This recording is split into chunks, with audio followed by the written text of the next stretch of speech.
All right, 5:30 on the dot. I will call the City of Hoyt Lakes Council meeting for Tuesday, March 10th to order. Roll call, please. Councilors Grams? Here. Jarvala? Here. Ekman? Here. Matheson? Here. Mayor Scott? Here. We have a quorum. All right, please stand for the Pledge of Allegiance.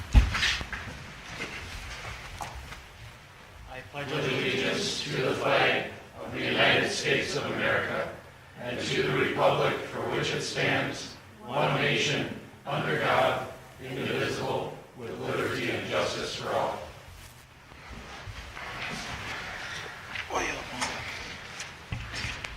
All right, moving on to the consent agenda. Has everybody had a chance to read through that? Any comments or questions for anything in there? Hearing nothing, I will ask for a motion to approve the consent agenda as presented. So moved. Motion from Councilor Jarvala. Is there a second?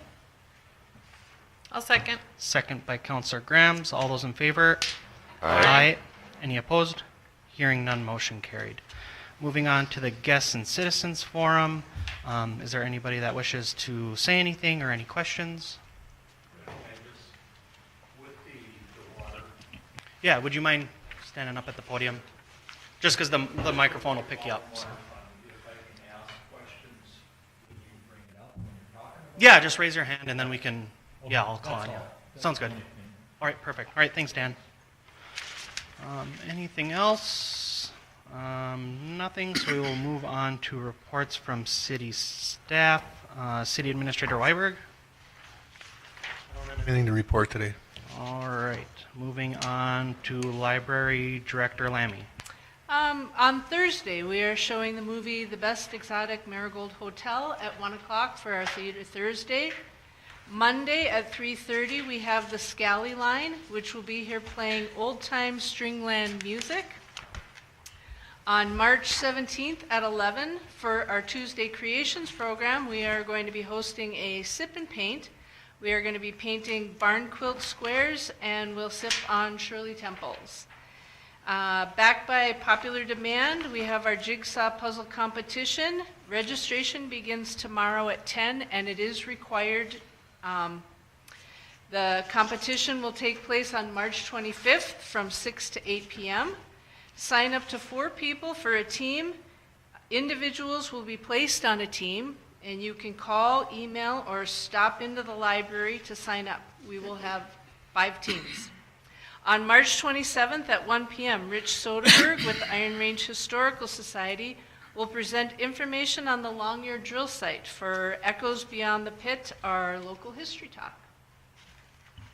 All right, thank you. Moving on to Public Works Director Snetzinger. Yeah, I guess I'll speak on both behalf of Public Works and the Rec Department since Bucky is not here. The ice plant was shut down yesterday.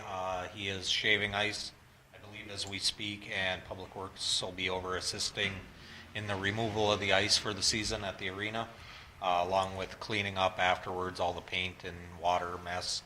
And hopefully by Friday have the arena set up for baseball season. The high school baseball team practices in the rink area. We put up the batting cages as soon as the floor is dry, so we'll be working on that this week. Earlier this week, we were assisting the police department, rearranging some office spaces over at the EMS building, moving furniture, etc., swapping a few things around over there. And next week, we're going to get the sweeper out of storage, start the yearly maintenance on it, so it's ready to go as soon as Mother Nature's. Other than that, just agenda items, I guess. Sounds good, thank you. Moving on to City Attorney Lewicki. Anything from you tonight? Thanks, Mayor. No, I don't have anything this evening. All right. Moving on to reports from elected officials. Councilor Grams. Nothing to report tonight. Okay, Councilor Jarvala. Today attended the East Range Water Board meeting. We discussed different things. One of them was the drilling being done along the highway. That was for the core samples. Was it for the sediment layers you guys were looking for? Yeah, so it's borings to look at the soil composition for where the transmission line would be run. So it'd be used for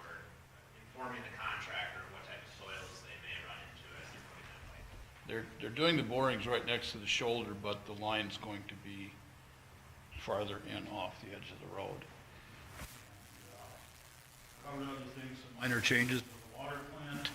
Also attended the East Range Public Safety Board meeting this afternoon, and in that we discussed several things about Sergeant Siebert, the sergeant that recently passed away. Funeral is March 21st at 11 a.m. at Mesabi East. We discussed the problems that exist with the canine, what's going to happen with the dog, and also Sergeant Siebert's private pistol, which apparently will go to his family, because if he retired, he would have gotten it anyway. But right now, they're still trying to make up their mind to where the dogs are going to go. The dog was going to retire this year, and it may go to the family, it may go to a trained handler, and we'll find out shortly what's going to happen with that. That's about all I got. Okay. Thank you. Councillor Ekman? I don't really have too much. I went down to No Check this weekend and I heard a lot of compliments on how great the arena looks. So that was nice to hear. And that's it. Perfect. Councillor Matheson, anything from you? Yeah, last week I was able to attend the Tri-City ambulance meeting. Just kind of went over everything from last year's numbers. The ambulance ran over 1,000 calls last year, which is a record for them. Most of the calls not being in the city of Hoyt Lakes, but running outside into the Tri-City area there. And then the only other thing that kind of came up at that meeting was they are looking to add 2 full-time EMTs for next year, just based off of the numbers and the hours trying to fill. So it was a good meeting overall, went over everything, and ambulance seems to be doing well. Sounds good, thank you. Nothing major on my side of things, so nothing to report. Before moving on with our council meeting, I just wanted to acknowledge Sergeant Cody Siebert's passing, which had occurred a few days after our last council meeting. I had posted a statement on our city's Facebook page, but I again just wanted to express my condolences to his family, friends, and fellow officers at East Range PD. For those who know Cody, he was both a great officer and a great man, which I do think was made evident by kind of the overwhelming number of people who've reached out to share memorable stories about him and express their sadness about his passing. So while members of the police department were down in Duluth, while Cody was in the hospital, showing their support for him and his family, officers from Gilbert PD and St. Louis County Sheriff's Department stepped up to help make sure calls were being responded to, and the peace was being kept here and in Aurora. So I just wanted to thank them for doing that and for their support.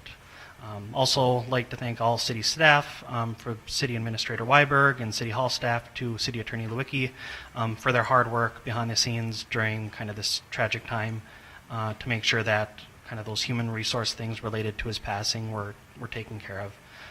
Additionally, I just wanted to express my gratitude for our police officers, EMS, and fire staff who, despite losing someone they were close to, are continuing to show up and do their best jobs to ensure that we're staying safe. So their strength and commitment to our community is greatly appreciated. So lastly, as you may know, there is a GoFundMe for his family. So if you have some funds that you can donate, I'm sure they would be thankful for the support. So that was all I had to say regarding that. So moving ahead with business as usual. Nothing for old business, so we'll move right on to new business 11.1, updated city hiring policy. So after being on the personnel committee for the past year, I wanted to kind of look through our hiring policy and just see where things were at with the hiring policy. So I read through it, made some changes, talked with Tammy and Betsy and Dean about things that we were doing or weren't doing. So I just made changes that more reflected about kind of how things are done currently. So for the advertisements piece of it, there was different places that we had previously that we said we would post advertisements to that weren't. I think Minnesota Works was one of them. It sounded like we haven't been posting there for a long time. So on that first part, I just kind of put like the bare minimum of places we would add. So we will post for like the full-time position, like the Mesabi Tribune, League of Minnesota Cities, the website, Facebook page, and then the East Range Shopper. And then for the part-time and full-time employees, I also put in a little section about we could go beyond kind of the bare minimum if it is depending on kind of the position. So like if we had to fill the city administrator spot in the future, we'd want to probably go above and beyond with kind of different places because different city administrators move locations for positions. Whereas like if we were trying to get someone for public works, we wouldn't have to post to too many places like we would with the city administrator. So I thought that needed to be changed. Applications. So previously we just had that like if there was, forget the exact verbiage, if there's an incomplete application, it'll be discarded. I felt that was a little too broad and wasn't specific enough, and especially if council members are coming and going into their spots and then the city administrator, if that position is changing over time, every council and city administrator will do things differently if it's just so broad. So like if it's incomplete, if there was a date missing, some city administrator might throw that out because it's technically incomplete, whereas like a different city administrator would be like, that's not a big deal, so we'll keep it and just kind of disregard that. So I kind of flushed out what I thought like an incomplete application would look like. So it gives us some wiggle room with keeping applications. The big piece of it is as long as they have things about like the minimum qualifications, and again, it doesn't necessarily mean that we're going to rate them higher if they're not filling everything out or even interviewing them, but it just allows us to at least look at their application rather than just throwing it out right away. Kept the, with the application, they have to file it with us before that deadline or we won't accept it. I think that was pretty fair. There has to be a hard deadline with any sort of application. Reference check, I made that a little bit more broad, so like if we need to, we can reach out to references if we need to, and if we don't feel that it's necessary, we don't have to do that. Post-hiring requirements, talked with Tammy and Betsy about what our usual procedure was with that or what they were thinking. So I kind of updated that piece of it. And then seasonal positions.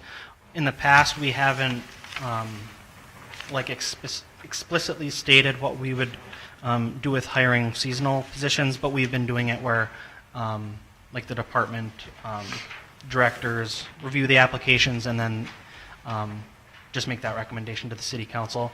So then I just put that in writing that that's what we have been doing and will continue to do. So those were just the updates I thought would be good to have just with moving forward. Like I said, I just wanted to be on the personnel committee or hiring committee for a year and then look back at kind of what our policy is and then just kind of reflecting on how things have been done the past year and then talking with city staff. I just think that these are the changes that I think more is in line with how we do things currently. So, anybody have any questions or comments regarding kind of some of these changes I had recommended?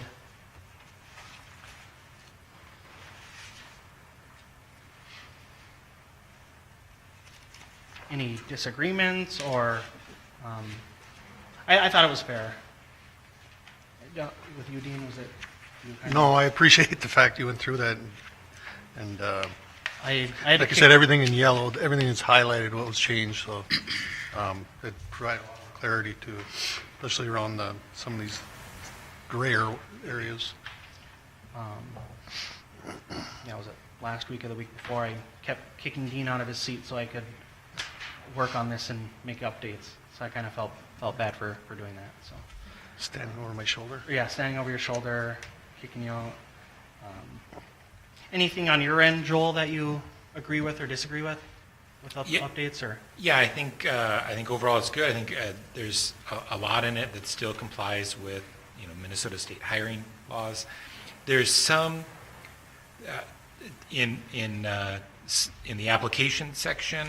There's some potentially introduced subjectivity that we may want to tweak. Okay. That's what you're trying In to some do. of the latitude that's there, which is intentional, it does create, well, what's a minor error? And what's a blank that matters and what's a blank that doesn't matter?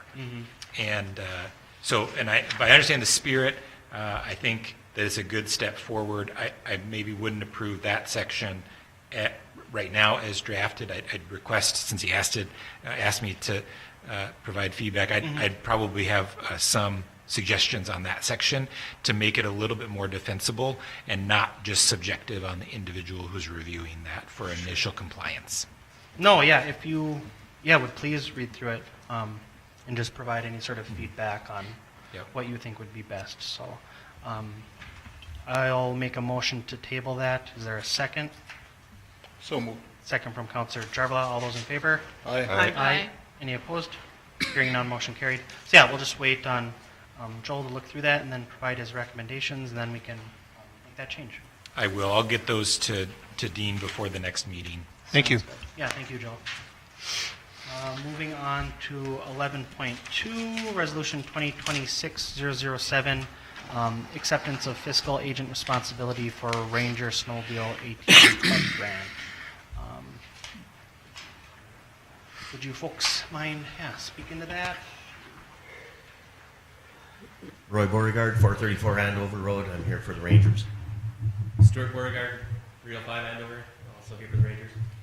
I guess I think you guys may have seen a resolution previously on this. This is just a different grant. So what we're looking to do is remodel and create a trailhead at the Stevens Chamber shelter. It was damaged due to a fire 2 years ago. And this project started out just to refresh that and fix that. But now it's kind of turned into a whole trailhead where the Sabi Trail, Overland Trail, and the Snowmobile Trail all join together, as well as provide a picnic area for families, and then a swimming area eventually. So, this grant will be the LCCMR grant for 2027. If approved, it would fund a good amount of this project. So we're looking for, at a minimum, the resolution for the fiscal agents of the city. So you represent us as the fiscal agent. We would still apply for the grant, and you guys would handle the money if awarded. I don't know. Secondly, if we can possibly get another resolution of putting the grant in the city's name. A lot of the LCCMR grants are through this municipalities, and that would ease some of our extra paperwork that we'd have to do as just the Ranger Club. And I know our previous grants have gone through City Administrator Lammy previously, and were awarded and processed. I think one is still in process now. But Once that money is paid out, Stuart, how is it dispersed then from the city to the club to pay for work you guys are doing down there? Do you have to present bills that you've already paid, or bills that you've gotten for being paid, or?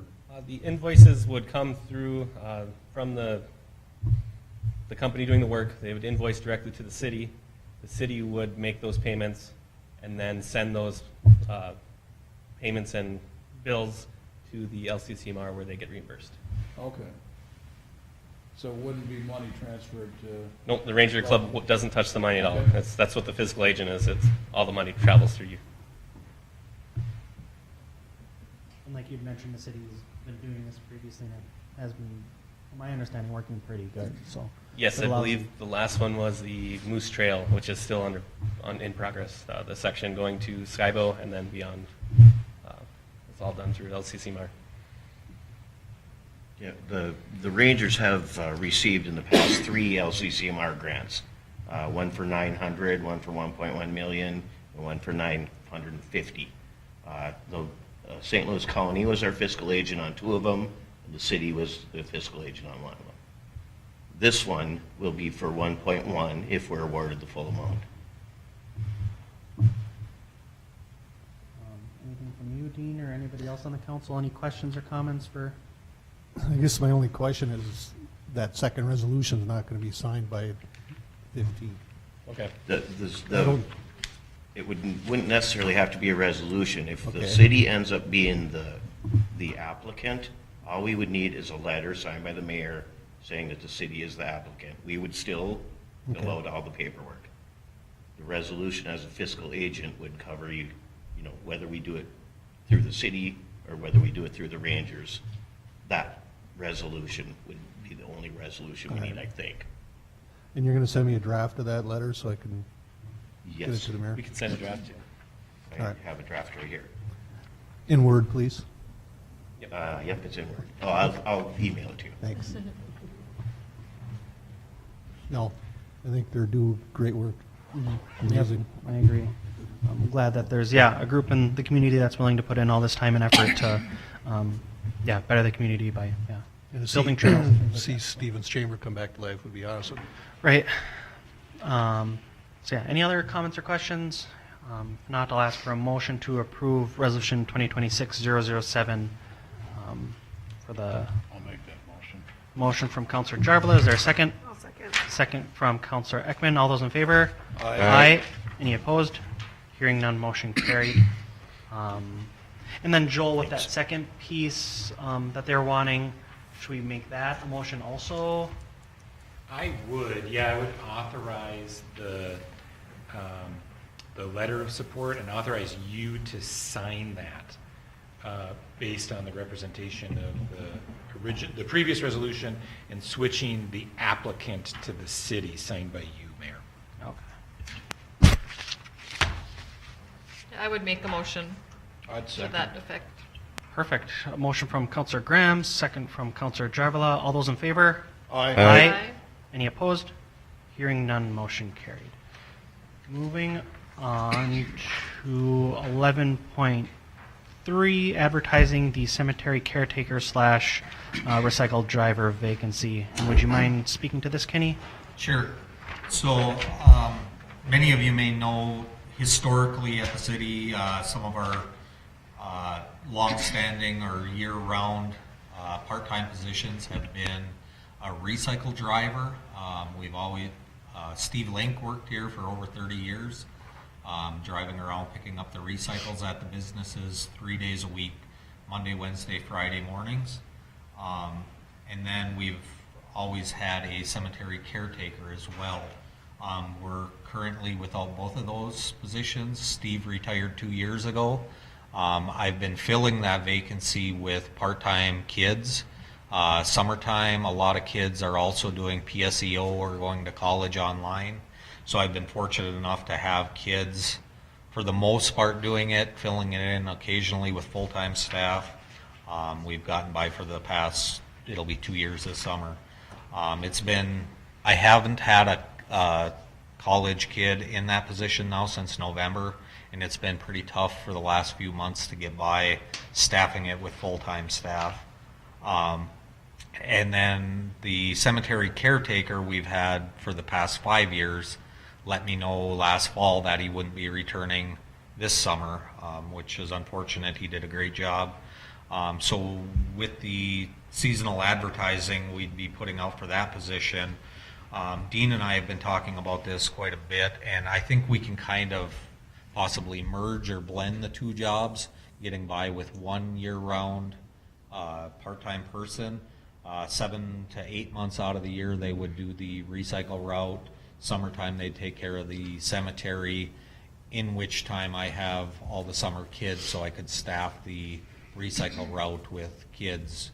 So I think we could get by with that and kind of create just one position out of the two. So we've drafted up kind of or Dean did, drafted up a kind of a combination of the two job descriptions into one.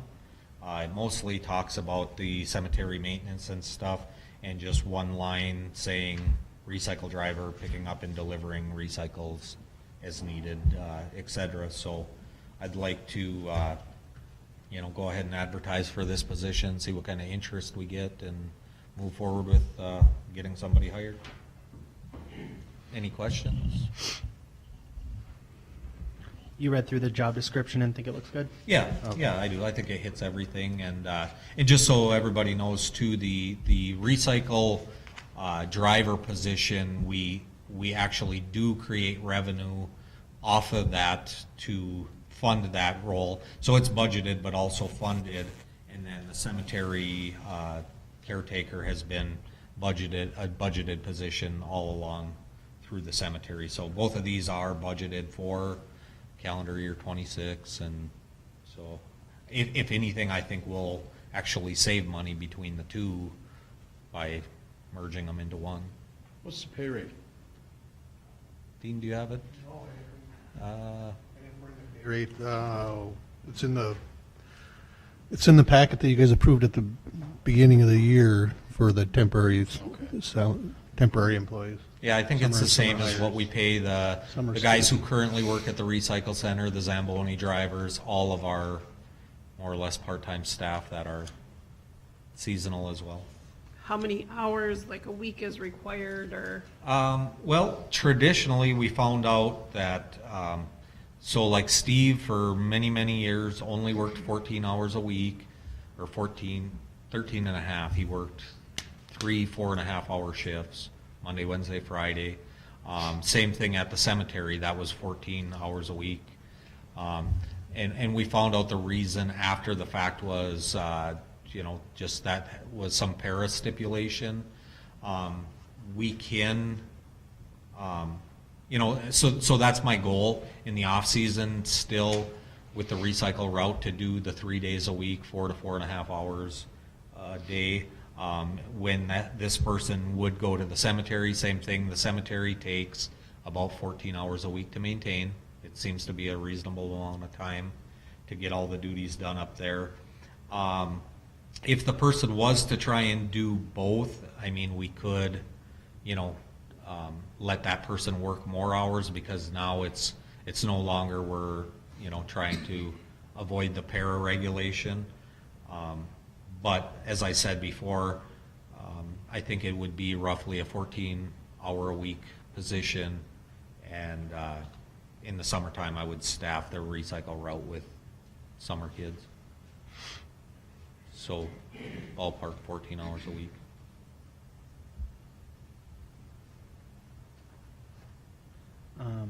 No, we need someone picking up recyclables, and then we need someone taking care of the cemetery, and it sounds like you're taking advantage of both of those positions being vacant and turning them into one, so I think that's a smart idea at this point. Yeah, I mean, it may not work out as I planned, but like I say, for 2 years, I've already been staffing it with kids, and we've had a cemetery caretaker in the summer. This just kind of blends the two and gives somebody a year-round position doing both.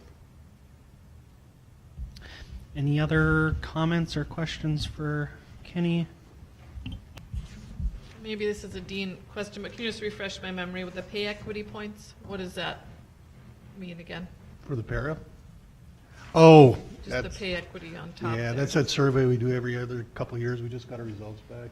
Yeah, Tammy does a pay equity study on all positions, full-time and part-time throughout the city, that basically just looks at responsibilities and make sure that people are paid Oh, okay. accordingly or Yeah. whatever. Male, female, the- gender. Okay, Yep. Then it submits to the state, then we get a score. okay, thank you. All right. Anything else? Hearing nothing, I'll ask for a motion to approve the advertising for the cemetery caretaker slash recycle driver. I'll make that motion. Motion Second. from Counselor Matheson, second from Counselor Jarvala. All those in favor? Aye. Any opposed? Hearing none, motion carried. Moving on to 11.4, advertising for summer seasonal employees. Dean or Kenny, either of you have anything to say about this? It's the same number as last year, so, and we want to get the post advertisement out on April 6th. We have enough time to get the positions filled prior. I think we ran up against the wall last year, I think, out at the golf course anywhere. We Yeah, could yeah, in move order somebody for- a little bit sooner. In order for the golf course to get some of these positions filled prior to kids getting out of school, they often need people in May. So if we get it advertised in April, we go through all the apps and we can get somebody hired by May. And then the kids, generally speaking, if they're students, they all start after school's out. And as Dean said, these are all the exact same numbers in every department that we've historically had and are budgeted for again this year.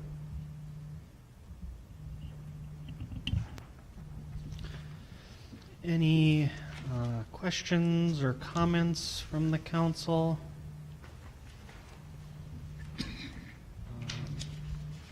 Hearing nothing, I'll ask for a motion to approve the advertising for the summer seasonal employees.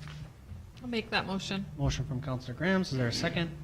I'll second. Second from Councilor Matheson. All those in favor? Aye. Aye. Any opposed? Hearing none, motion carried.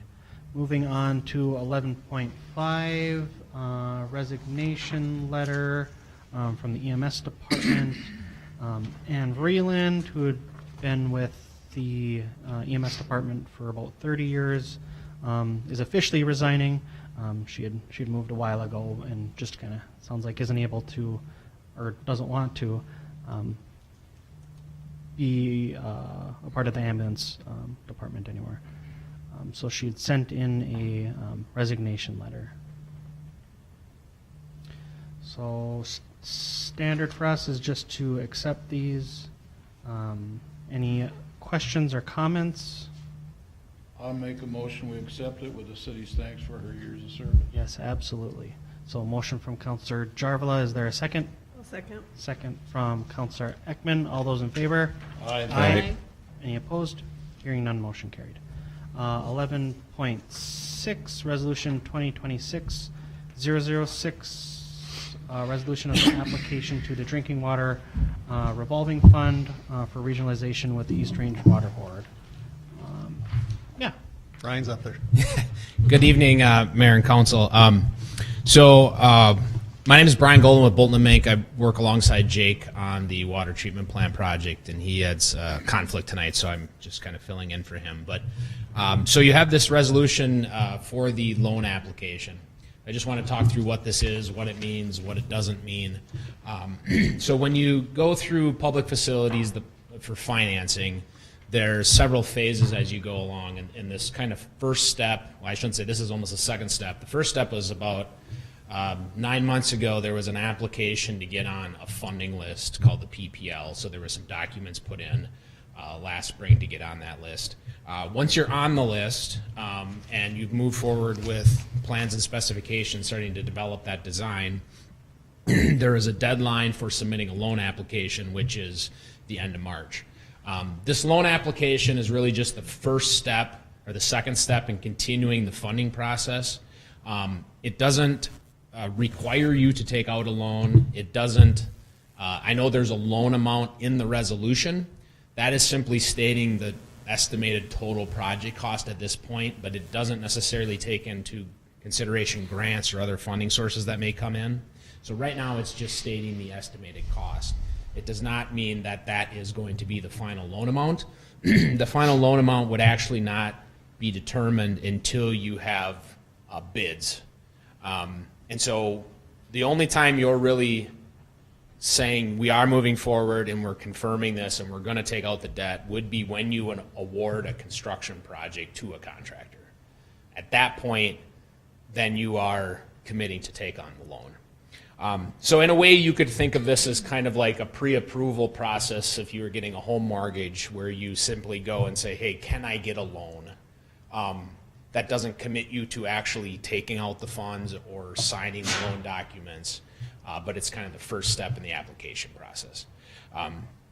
So when we submit these documents, the PFA will go through it and they would approve the loan application, and then basically you will sit in that queue until you would move into the construction phase. And then after a contract is awarded, we would go back to the Public Facilities Authority, submit what's called the as-bid costs, and then they would do the final work on the loan, and then you would actually have a loan closing, and you'd have some other actions to take at a future council meeting. So that's kind of what this particular resolution is about. So I can just pause there and happy to answer any questions there may be about the resolution or the project in general. So. Any questions or comments? Yeah, Dave and I have kind of, and Dean have already kind of heard this before. So like you'd mentioned, kind of that initial step in moving forward with the water project with Aurora and then securing funds. There's a loan amount on there, but it doesn't sound like that'll be the exact amount or that. Just looks like It won't be the city's portion, that's for sure. right. Yeah.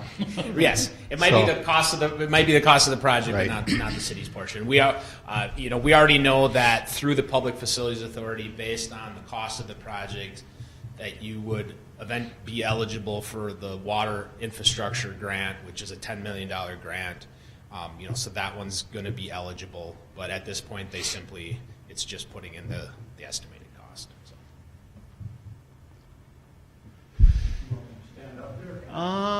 Yeah. No, you have to stand. Yeah. So I did some research on, I see that we're on the list, there's like 1,102 cities that are on that list that are asking for these funds. We're number, I think, 908, there's $1 million, is that for resurfacing one of the water towers, what is that for? The million, no, we pulled that one, but it might still be showing up there. I just looked at the list today. Sure. So actually what that probably is there was a previous application into the project priority list, the PPL, for a recoding of the stem pipe. Right.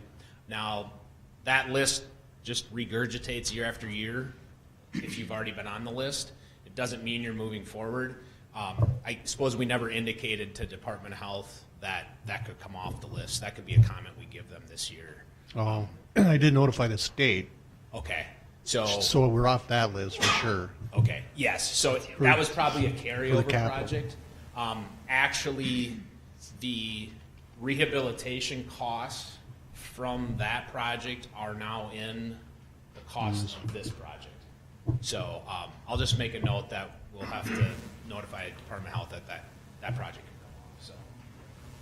And then the other one, I think we're number 950, and that allocation was for 18 million, so did the cost go up to 24 million from 18 million, or? So the list, I suspect the list that you would have looked at would have been the application that was put in last year. I would have to look back was that listed for the water treatment plant project, the 18? To join with the Aurora, with the East Spring Water Supply. I, What it had listed on the okay. I'm trying to remember when that application went in and what the cost would have been. I didn't think they changed over time. No, I'm not familiar with that application at all, so that was prior, but the initial presentation I see when I first started, it was around that 18 million. Okay. So That it was- is possible that it could be an older number as well. But I know for quite a while, I think what at least has been communicated with the council here is in that 24. 24 range. So I'm not, it is possible that number could be old because again, it kind of renews itself. That's also about what it would be with, because now we're bringing the main all the way to the standpipe versus, I think the assumption was we were going to stop at Laskin Yes. initially. Yep. So there has been a little bit of added cost and the standpipe costs that went in there, but it wouldn't have been, $6 million to go from 18 to 24. But I can surely follow up on that if need be. And then the even bigger question that I have, I know that, you've done a lot of legwork on this project. Has there been a community input meeting with, now we have a number that it's $24 million, which could be reduced by 10 million. So that's $14 million. You divide that over a 30-year loan. I did the 24 million, not knowing we could get some money knocked off of there, but at 24 million, on a 30-year loan with no interest, it was going to cost the city $800,000 a year. So where are we going to come up with that money? Is that going to go directly to the taxpayers? So. Who should have You some want to talk input? about the affordability number? Because my number's about 3.4 million debt to the city. Yeah, so a couple different factors there. So the affordability grant that I referenced is based on median household income. and how much is affordable. And the state has set that at 1.2% of the median household income. And so what it comes out to on an affordability level is your median household income, I think, is around 72, I believe. 72,000. 74. That would come out to an affordability limit of about $72 per month on a water bill. And the goal of the funding sources is try to keep it at that level. Now, the max on this affordability grant is 10 million, so you can't get more than 10 million on that part of the grant. And so there is going to be efforts. There's already been a request put into Stauber's office for federal funding. There's going to be looking at state funding. We have initiated a kind of public information campaign, if you will, to both do education of the public here, but then also to use that information to go to the legislature to look for these appropriations. And so there's several other aspects of funding that are kind of also in the works. One of the other things with the affordability, and when you compare it to your current rates, is that the operational costs of the joint facility are going to go down significantly. And I'll give you one example is right now your facility uses between $150,000 and $200,000 a year in chemicals to treat the water because it's a difficult water source. And we estimate that the new water source will probably be about $20,000 a year. So what you're going to see is a reduction in O&M costs, which then provides some additional affordability when it comes to debt costs. And so that's where, you may go, well, we can't take on that debt right now. Well, you might actually be saving $200,000 a year in chemicals, which then can go towards the debt, right? And so those are kind of all of the different things that are in work in trying to fund the project. And so the intent of the project would not be to take out a $24 million loan or even a $14 million loan. Is to get that loan down to where the rates go up 10, 20% to that affordability limit. And so those are all the avenues being pursued. IRRB is another potential one that I think Dean, have you had conversations with Chris already? Not on the water project. Okay. I might be mixing it up, but anyway, they may contribute some funds. And so there's really going to be a continued effort for the funding. And one of the big questions a lot of these funding sources ask is your project shovel ready? Because when they dole out the money, they want to get it spent. They don't want to give you the money and have it sitting there for 3 years. And so the efforts right now are to get it shovel ready. And that is going to be more advantageous for these funding sources. And so I think as time goes on and more of this develops, there'll be more direct communication regarding what would those rates actually look like. So. So when you said about contacting Pete Stauber, so also did some research. From what I see, that all of the funding that comes to the Minnesota Revolving Water Fund comes from the federal government already. Am I correct in that, or did I read that wrong? Some does. So the revolving fund has both federal and state portions to it. So that's on a more grand level. There is still an opportunity to get direct appropriations from a federal level. The old earmarks term, which is now congressional direct spending, I guess is the appropriate term. And so someone like Stauber could say, I want $5 million or $3 million to go specifically to this project, and then that would be on top of these other funding sources. So Dan, another thing is that talking with Brian and as well as Shannon Sweeney, our consultant on this from the financial side, you probably know him. Mm-hmm. But we're at the beginning of a marathon. We got 3 years three or maybe more to get fully funded here, and we're not going to put a shovel in the ground until it's 100% funded. So. And I know that sitting on the council, and if we raise the water bill by $5 a year, we we got a lot of feedback and flack, and I just don't want it to come that all of a sudden we're committed to this project, we're gonna do it, and now the citizens, you're gonna have to pay your portion. And granted, I know people complained about the water, but are they gonna complain more about what the cost is gonna end up coming back to them? That was my big concern in getting that information out to the citizens as quick as possible. Thank you. Yeah.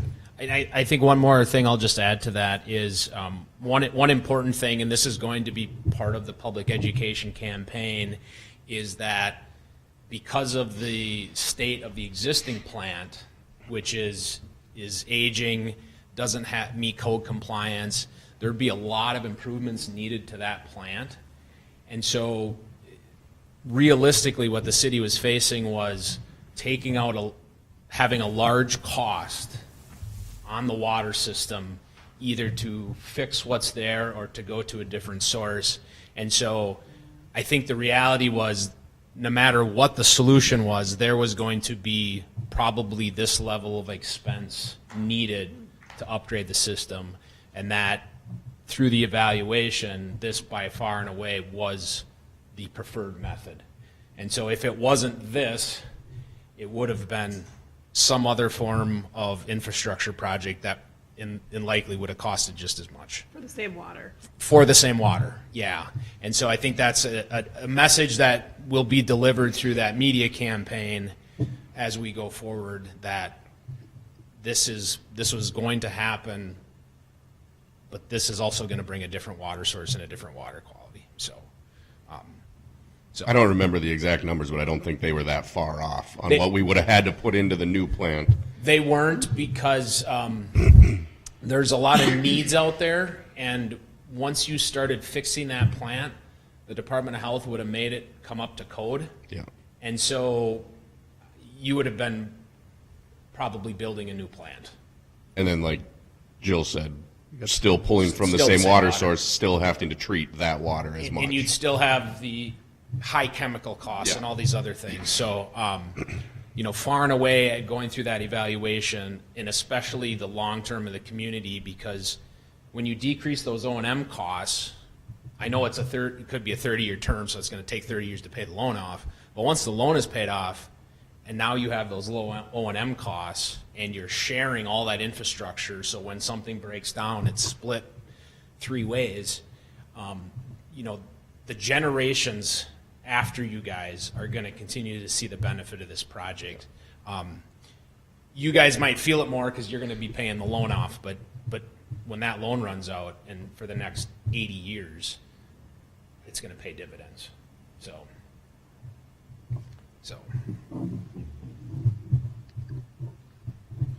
Yeah. All right.